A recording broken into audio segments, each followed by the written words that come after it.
Hello mga Lods! Tuloy tayo bayabas! Okay, diver tayo mga Lods. So, alam na natin, no?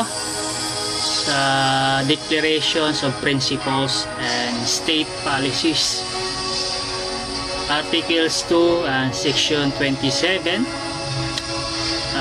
we are expressing total lost confidence all politicians, maybe all, that is considered.